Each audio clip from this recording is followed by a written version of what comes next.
Top authors, current articles are on this channel. How I Ditched My Poverty Tells.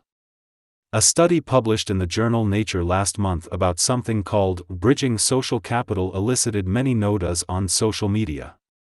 The study's big takeaway was that when the poor get a chance to meet the wealthier among us, they have a greater chance at succeeding. It is beyond obvious, many have noted, that good connections increase the odds of getting a good job.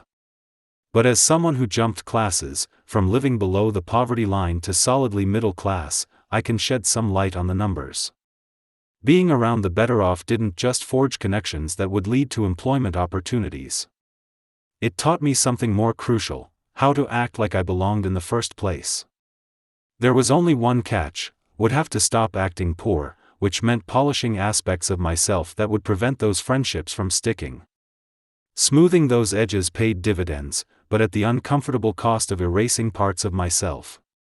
To create a better life, I had to mask the outward signs of a chaotic home life, troubled self-esteem, and the mental health effects of growing up for stretches without even basic amenities.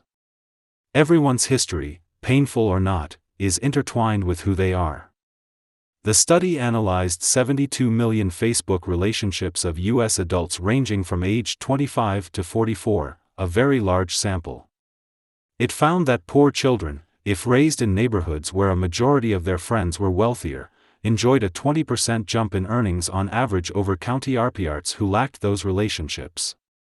If it were that easy to hop classes in this country, all you'd have to do is start packing. So, I was heartened that the study acknowledged this is no easy feat in itself, in areas that are largely black, or where black and white residents are equally poor together. Economic isolation made that jump all but impossible.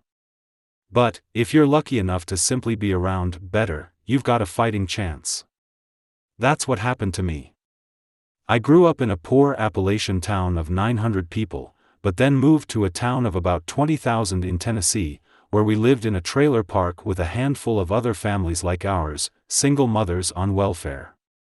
That didn't give me instant access to wealthier friends, but it was still a small enough town that public school did. Nearly all my acquaintances were better off. This meant that by sheer virtue of seeing how other kids acted in school and going to their homes, I saw what middle class looked like, what better was. It was an eyeful.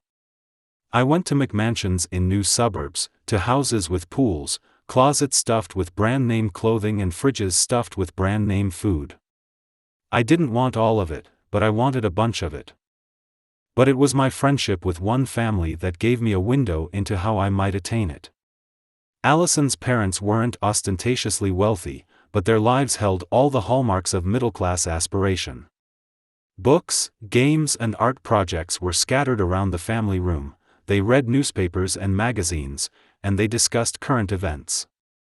They not only set a high bar for their children but also reinforced their children's ability to meet it, daily. Good grades were a baseline. Extracurriculars were not optional. Success was treated as inevitable, not some lucky break, as it had been among my class of origin. And acting right was the secret sauce, and that was heavily dependent on knowing what was considered acceptable and unacceptable even in normal conversations with other people. They didn't burp the alphabet, like my sister could, or tell crass jokes, like I did. Money wasn't discussed. Bringing up my conman father whose name I didn't even know, or the struggles of my less educated kin. Not great table talk. Learning when not to talk was a big hurdle. Middle class meant napkins neatly folded in laps, pleases, and thank yous unrolling sincerely and automatically. It would be outrageous to suggest that poorer families don't value these things. My mother certainly did. But working 2 jobs and the exhaustion of raising 4 girls alone made those conditions impossible to create to the degree this 2-parent family could. So, I memorized these behaviors and ditched my poverty tells until I figured out my own values. You can still catch me eating bologna, and no study would ever convince me that growing up poor was a loss when I consider the resilience and gratitude it imparted.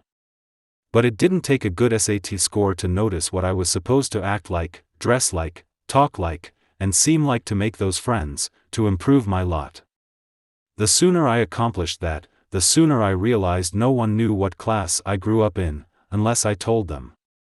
On some level, shedding an upbringing requires distancing yourself from where you started.